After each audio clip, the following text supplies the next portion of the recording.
Hello, everyone. My name is Tapfuma, and I am the founder of AfriFursa, where we interview African diasporans who are doing amazing things with Africa from a distance. So, thank you for taking the time to check us out today. Today, I'm here with Chieff Bosompra, who is the owner of Aunt Lucy's Burgers and Undisposable. And I have to apologize to Chieff because we've had to take this a couple of times already because I keep forgetting to press record. It's the first interview in 2021, and I think, yeah, I'm just getting back into this again. So, Chieff, thank you so much for being here with us. No problem. I'm happy to be here. Thank you, thank you. So, just one more time for the audience, tell them about Chieff. Tell them about your name and where it comes from and why it's so unique. Yeah, so Chieff Bosompra, my parents named me that. When I was younger, I feel like I didn't appreciate it as much, but as I got older, kind of appreciated the uniqueness of it. And the double F came when basically, I think I was around the Facebook time. Facebook wouldn't allow me to have just regular Chieff, so I had to add the double F so it kind of stick out. And then from then, it's just been, it's kind of what it's been. Powerful name, powerful name. Thank you. So, Chieff, if people want to know more about you, the man behind this brand, behind these brands, actually, Aunt Lucy's Burgers and Undisposable, what would you tell them? Yeah, I'm just a guy that really appreciated branding and like had like an appreciation for fashion, clothing, music, entertainment, all these different things, and just really just I guess enthralled with like '90s, 2000s, like music and just kind of like urban fashion, just stuff like Mm, that. And that kind of segued into my schooling, studied communication and marketing at Carleton in Ottawa, and whilst we were there, we're throwing parties and different events. And those events segued to like DIY events, which then led to like like brand sponsored events, and like now more recently doing like more production stuff and like commercials with Reebok and Iverson, and like we did a big mm, event with SoundCloud, one of their like couple of day conferences here in Toronto, the first time ever. yeah. Um, and yeah, and then that led to I also had an appreciation for food throughout this living downtown Toronto. Try different burgers from hole in the walls to kind of like fine dining, different burger shops and even places around the world. And one day, just really wanted Aunty Lucy's to have a what's it called? I want Aunty Lucy's to have. Wanted to have a burger on a restaurant's kind of um, Uber Eats menu, like an undisposable burger of some sort. And that Yep. kind of went to our first collaboration, which was a 3-day pop up on Ossington, and that was Mm. called Aunty Lucy's Burger Shop, where we were basically creating a gourmet version of the In-N-Out burger.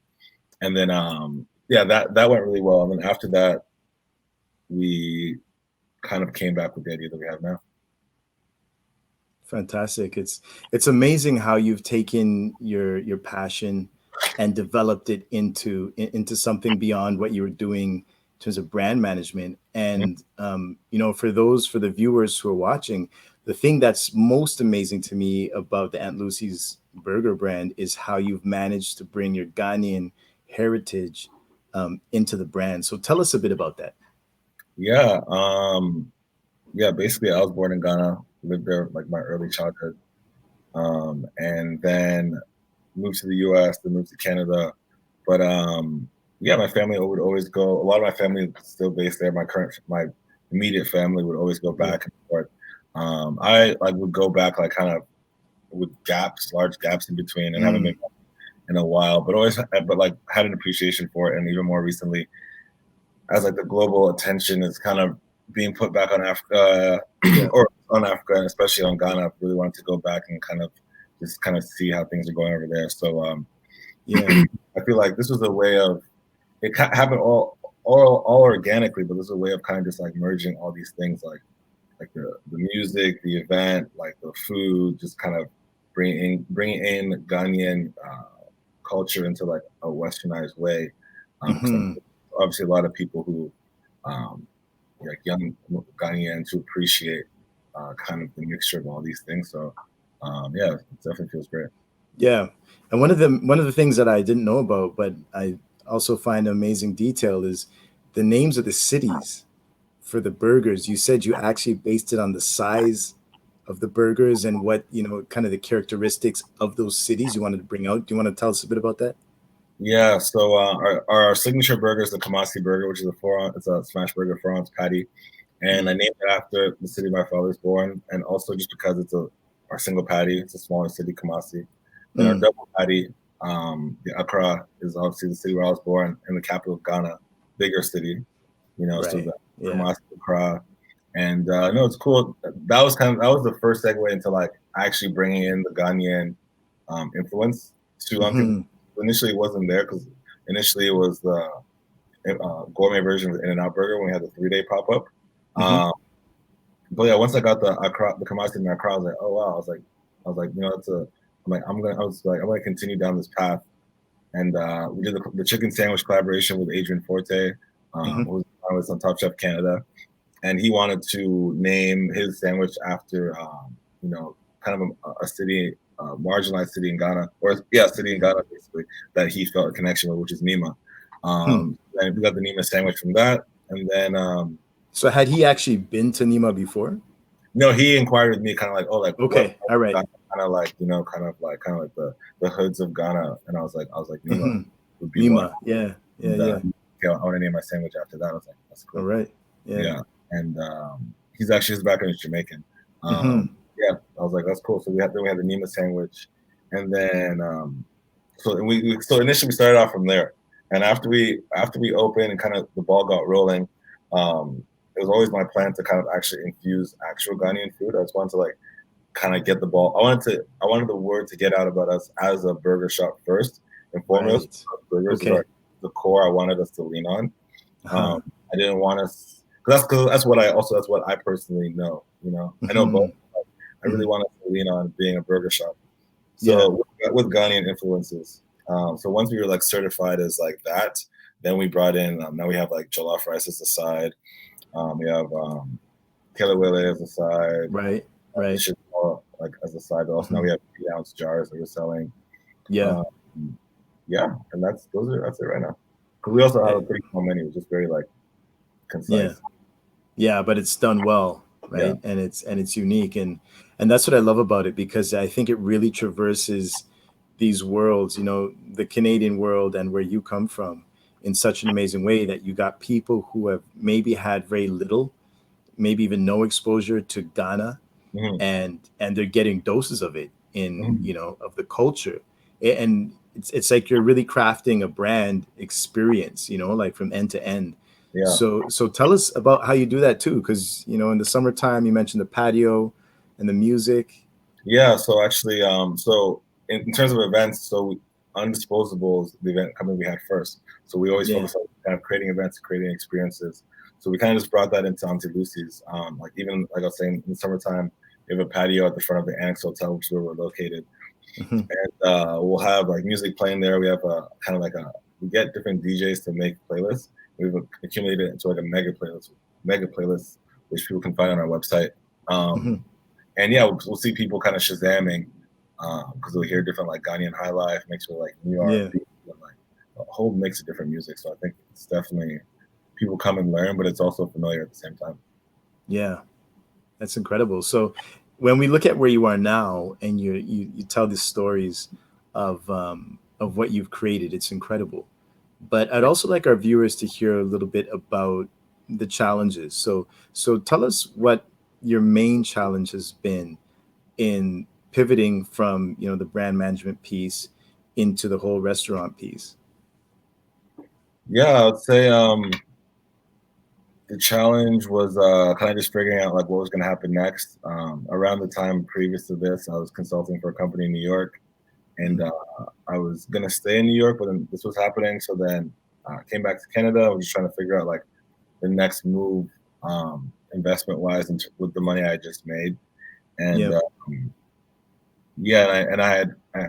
had thought in my mind that like I still had Aunty Lucy's idea because it did well for the 3-day pop-up, and I knew I wanted to try to do something more extensive with it because I had done a few different food things before. I had done like I had done a cannabis infused dinner with some chefs with another friend of mine and just like maybe 20 friends. And another time I had done like a 5 prefix course menu where people would pay like $100 a ticket. And it was like 10 or 12 people. I'd done that a few years back. So I kind of like dabbled into like food, like kind of small dinners before. So I was like, okay, cool. I kind of want to try to expand the idea with this burger shop idea.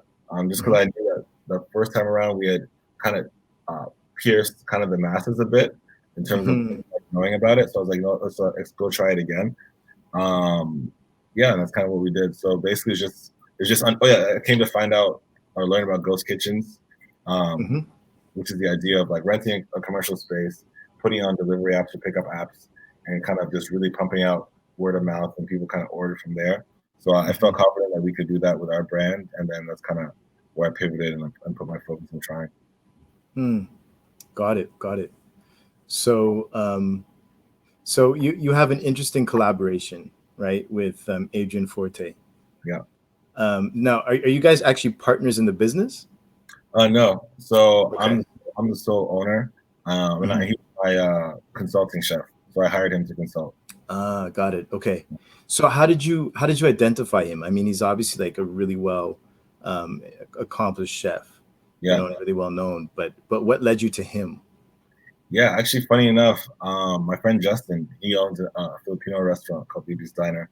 I was talking to him, and I already had known Adrian, but I was talking to Justin just about the process when I was looking for a consultant, and he's like, "Yo, you should hit up Adrian." I was like, oh, "Yeah, like I should hit up Adrian." Like I'd known Adrian as like a celebrity chef and like someone who would own restaurants, but I never had known him as a consultant. Brought it up, I was like, "Oh yeah, it's actually not a bad idea."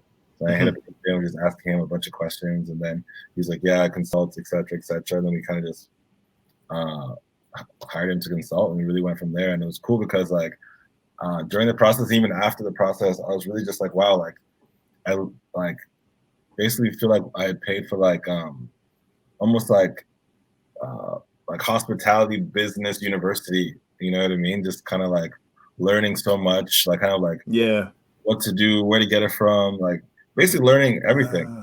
Okay, so he was consulting you from the beginning of the process to the end of the process, not just like developing the menu. So basically, the branding and everything, and like the whole conceptualization of everything was all me. But the actual like, okay, I like this burger and I like how it tastes, but like, how do we make it taste like that? Like I want a special sauce. Like, how do you make this? Like, because I don't come from a culinary background. Right. I come from a consumer. Like, I can come somewhere and basically I'll tell you what I like and how I want things to taste and etc. But I couldn't tell you how to do that. How to get it there. Like maybe add more of this, like add more of that, take some away. But needed him to actually like, okay, like actually like spell out how to do it. Imagine like being able to play the piano and then you have someone actually write the notes of what you just played. Right. Yeah. To really I can play the piano, but I couldn't write out the notes for you. Yeah. So you made it a process that could be repeated and could be reliable, and you could just basically figure out your sourcing and everything you would need, I suppose, to create that final product. Exactly, because he had had experience opening restaurants and like just being a top shelf chef. Like he knows like what is needed. So he definitely basically helped me through all of that. Like kind of exactly. So that was a great process. Just kind of like seeing all that happen and just kind of like learning and really just like put my trust in him. Because like I said, I didn't really have a background in that, but with my prior events experience, my whole kind of process was just like what I would do is I wouldn't micromanage the people I hire. I would know that I'm generally only hiring like the top in anything, so like experts in their field, with understanding that like they're experts, so they're gonna do what they need to do. I'm gonna do what I need to do, overseeing everyone, and at the end, it's all gonna come together because that's what should happen. Right. I feel like I did an event with SoundCloud, like it was a 3-day conference thing. I organized the whole thing myself, and it was the biggest production I'd done basically at the time. And that was like, it was a really strenuous process. I can imagine. In that I learned, I was like, okay, wow, like, yeah, that's when I really learned and like trusted different people to do their work and kind of just do it kind of do without necessarily hovering over their backs. On that, like hiring the right people and trusting them, like people appreciate freedom. Yeah. And things kind of come together better rather than like really micromanaging and like, or not hiring the right people, So Yeah. That's great project management. That's great project management skills right there. Yeah. Okay. So that's really interesting. Now, when you look at Aunt Lucy's and what you've built, and you think about the future, let's say the next 5 years, where do you see Aunt Lucy's? Yeah, I'd love to see way more locations across the GTA for sure. Whether they are like ghost locations, like just have kitchens, like we were saying, in locations which will allow more people to order it, delivery, and also offer like curbside. People could also come quickly pick it up. I think we probably it would be great to like have more of those, like small ghost kitchen-esque things, but also be cool to have a couple more like spaces similar to the annex where like potentially things are open to have like event things there. It'd always be casual where you just pay and you get it in the bag, but you could potentially like sit down. Maybe like if the annex has a stage, so maybe we'd hire like comedians or have DJs. Like it'd always be kind of casual like that. But yeah, definitely expansion. Definitely would love to kind of follow the footsteps of kind of the different giants in the game and try to like offer franchising and really just try to go global. Yeah. Well, not in 5 years. In 5 years, at least try to like expand across the GTA. Maybe across Canada, like maybe somewhere in Vancouver, get a place in Vancouver. Some of the key spots, Montreal maybe. Just definitely take it there, because like now that I think about it more and more, it's like with the different reviews and stuff we're getting, just as a burger, we're really quickly have like stamped ourselves as one of the top smash burgers in Toronto. Absolutely. That's step one, which is already pretty hard to do. But then now I think with the uniqueness of the Ghanaian influence, also I think our focus on like the younger demographic, kind of like millennial culture and being kind of in pop culture, but also appealing to families as well. I feel like we touch like a very unique space. And I think with the right kind of like bigger company that comes in that has a hospitality experience and like especially an expansion, like with that type of focus, I feel like we could really take it there. One of the things that I really value in this brand growing is whether or not you're actually changing the narrative around Africa. You're helping. Yeah. I say that because, again, the idea that people that might not have had any exposure to Africa, when they realize that, that they're eating something named after a city in Ghana and they're being educated while they're there, you're changing the picture that they might have, the mental picture of Africa. Here in Canada, I probably don't have to tell you this, but there's a lot of I would say misinformation and underinformation around Africa. So you talk about Africa, people think of it as one place, and these like like medieval ideas of how people exist and live. We have lions as pets. They're roaming the streets with us. You know what I mean? And it's a bit of an exaggeration, but in some cases it's just not. So that's what I see in it, is that wherever it's rolling out, it's telling a story, and it's recreating, because you're fusing, you're bringing together, your heritage as well as, what you see in Canada, but in a unique way. No, thank you. Yeah, I agree with that. It's one of those things that it kind of just happened. We weren't even really trying to make it that, but then when you take a step back, you're like, wow, this is really just a fusion of like everything that we like, really, and it's just inspiring to kind of be able to do that. Yeah, absolutely. And the fact that you're not trying, I think that probably adds the authenticity to it. So people can relate. People want a piece of it. So yeah, I think it's an amazing story. My question to you would be, in terms of other young African entrepreneurs, who are based in the diaspora, like yourself, similar to yourself, and who want to find a way to represent their home in a way that is culturally relevant, what would you advise? What would you share with them? I feel like just kind of do what feels natural. Like there's another company called Daily Paper. They're from Amsterdam. Ran with three guys. One guy, Captain, he's from Morocco. Papa Ghana's from Ghana. A guy named Hussein, who I think is from, might be Sudan, or yes, Sudan. I might be wrong, but three really dope dudes from Amsterdam. Co-line Daily Paper, and they kind of always fuse their their t-shirts or their tracksuits or their whatever they're making with African lookbooks and kind of like to giving back to like to the continent basically. So last couple of years they've done like festivals in Ghana during the holidays, and I've really and I think they just recently built a skate park in collaboration with Virgil Abloh, who's the creative director of Louis Vuitton, who's also from Ghana. His parents were born in Ghana. He's from Chicago.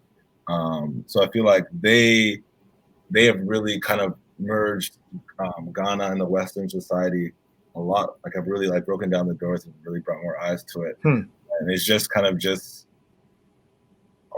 organic as well. Just kind of them trying to showcase who they are as a group. Like three guys from different parts of Africa living in Amsterdam. They have appreciation for fashion. They like parties. Like last year when I was in Paris, kind of also getting inspiration. I was working there doing some fashion week stuff and went to their parties, and it was like one of the hottest parties to go to. So to see these guys merging Africa and Amsterdam in Paris, then throwing a party in Ghana, it's like it's pretty inspiring. But like it's kind of going on a tangent there. It's kind of the same thing. It's like they what felt natural to them. In the burger world, I did what felt natural to me. And like adding in like having DJs do playlists, it's like that made sense because I knew so many DJs because we'd always throw parties and DJs can't do parties now. So it's like, hey, the first month we were doing it every week. Like I'd say, hey, can you make this mix? Pay them. So it's kind of a thing of just getting the mix, but also just giving these guys, you know, some extra bookings. And and then you know, it's kind of just how it flows. So I'd say the other and doing as well. It's kind of just like whatever it is you're doing, whatever world you're involved in, just kind of like just let it happen, you know? Like if initially my plan, if initially I had, you know, strategized it this way, I don't think it would have worked that way. You know, kind of just like what's happening. And to be honest, like the naming part, it just kind of happened. You know, I kind of, like I said, I was thinking about different things. Because initially the burgers were just called, from the first time around, it was just cheeseburger combo 1 and then double cheeseburger combo. Like it was just it was no names. It had like it was no names and it had no, I guess, personality to menu choices. It was just kind of like in and out, gourmet version in and out, combo 1, combo 2. But I think, like I said, when I, from moving from the 3-day pop-up to then changing it from Aunty Lucy's Burger Shop to Aunty Lucy's Burgers and fully kind of owning the whole thing myself, I think once I had full control, that's when I was like, we got to add some personality to this. That's when the Ghanaian side came in, and that's when basically I guess I just added parts of me to it. You know what I mean? Right. Like making the puzzle, it's just like, okay, we were selling burgers at first, but now it's like, how do we like, you know, how do I add to it? Like, you know, Adrian was able to figure out how to make the burger. And I add the Chieff sauce, you know what I mean? Yeah. Make it really just come together and just be a thing. Yeah. Now that begs a question. So who is Aunt Lucy? So it's actually my grandma's name. Yeah, it's my grandma's name. So why was she the inspiration behind the name? So yeah, basically I feel like for my whole life, I lived with her when I was in Ghana. Always I was what's it called, rooting for me, always was you know, cheer me on, anything that I was doing, you know, because I feel like when I was younger I used to get into some trouble and find myself in some predicaments, but it was always like kind of like knowing I could do better. And right before we were actually making the pop, she had gotten really sick and I couldn't go there. So in the process of thinking of names for the pop-up, I was like, you know what? I think actually I had seen, so she got really sick very fast, and basically my mom had sent me one of her, I guess, funeral cards, and it said like, so I just known her as Grandma, and I knew her name was Lucy. Yeah. First name was Lucy. But then like on the I guess funeral card it said like Aunty Lucy, and I was like, oh, I was like, people. It made sense to me. I was like, people would call her Auntie Yeah. Lucy. Like, Right. then that's who she was, you know. So I was like, oh wow. And then I was thinking of her name. I was like Auntie Lucy, and I was like, so when I saw the card, it almost instantly I was like, wow. I was like, whoa, that's like a great name. And then I was like, this is amazing. Like, you know, kind of like my way of giving back to her since I couldn't go to the funeral or anything. And yeah. That's an amazing way to memorialize her, man. Yeah, and I feel like if she was here, like she'd be super excited. Yeah, She'd be very proud of how it panned out. I think she's very also proud of the fact that like she's being remembered in Canada.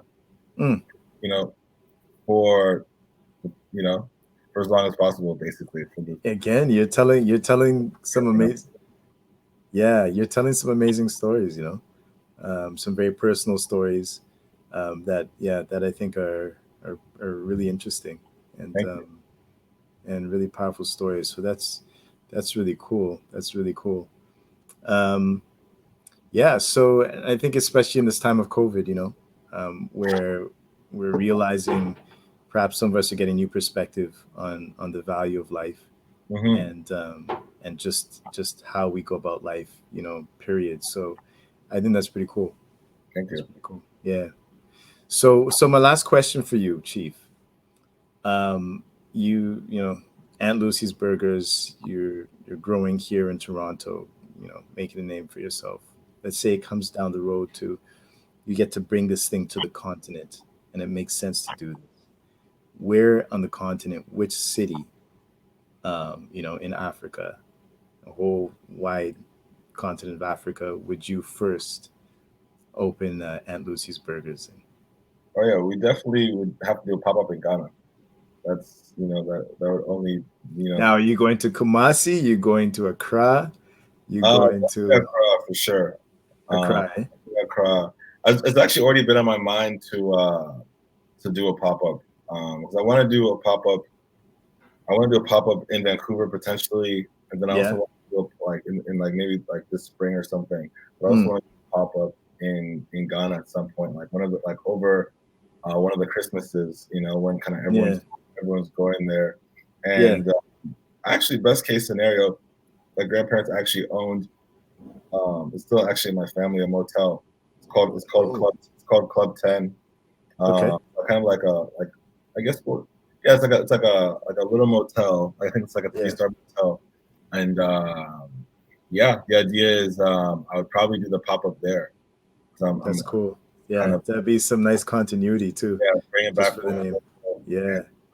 I think when I get there, I'd love to kind of just like lend my hand in kind of just like updating the programming and just updating the hotel in general. So yeah, I think that would be the thing. It's kind of merging both of those, so I could just kind of, you know, also it would be consistent with the fact that we're in a boutique hotel in Toronto at the Annex Hotel. Yeah, right. So if we kind of become this Ghanaian burger shop that remains in hotels, but nice hotel, like unique, eloquent experiences, it would be a great continuity. Yeah, amazing. And are smash burgers a thing in Ghana right now, or would it be bringing something really new to them?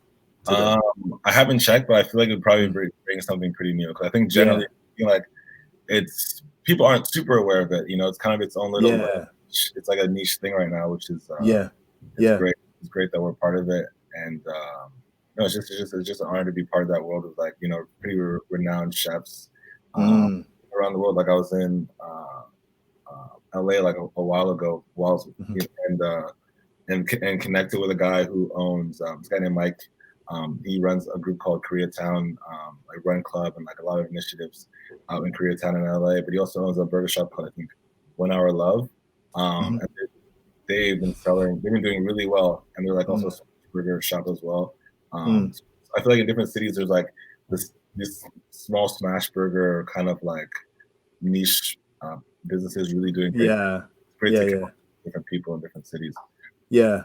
That's really interesting. I know in South Africa too, there is a like one particular franchise I can think of, which is a smash burger franchise. Is really, really new to the market, but people love it. So, but it's the only one that I knew of when I used to live there. There might Wow. be others, but it'd be cool to see that culture, that almost subculture, really grow up. Yeah. Yeah, That's awesome. Like I said, we're definitely I think the next steps in like growth is like kind of like, you know, coming across you know, the executives or the people who handle like franchising, yeah, hospitality, who really know how to do this and really know how to like yeah, tune operations and really just like take it to the next level. yeah, yeah, I think we're like, looking forward to kind of crossing paths with those types of people and yeah, then really taking this thing to the levels that it needs to get to. But I know definitely on the like brand awareness side and just like the food quality side and all that stuff, like we're there and we're constantly elevating and getting things even better. But yeah, it's all about just like really just taking it to the next level. Yeah, fantastic, fantastic. Chieff, thank you so much for taking the time to share with us, you know, really the thinking and the personality behind this amazing brand. Thank you. It's just exciting, and really hope to see this roll out and to be able to order this from wherever in the city I am or Thank you. outside of the city. Thank you. And also one Yeah, thing, currently right now we are selling our shito, which is a Ghanaian yeah, jarred in 8-ounce jars. And for the month of February, we partnered up with a place called Uplift Kitchen, which is a food security initiative. They give food to like Black, Indigenous, kind of just like different backgrounds that are like racialized in the city and also outside the GTA. So we're yeah. donating 50 meals to them, but also Wow, giving 100% of the profits from the 8-ounce jars to them for the month of February as well. wow. So Good people for can you. Good for find you guys. can find that on our pickup, all our menus. It's there. Yeah, that's amazing. That's amazing. That's really great to see. We'll definitely also share that on our platform Thank you. so Appreciate that it. our viewers can support that. And thank you to the viewers for taking the time to check this out. Definitely hit like and drop a comment below. You can find us on Instagram, Facebook, and LinkedIn. And below the video or in the description, you'll also see where you can follow Chieff. So Chieff, thank you so much. It's Thank been you. an honor to have you online. Thanks so much. No problem. Appreciate you.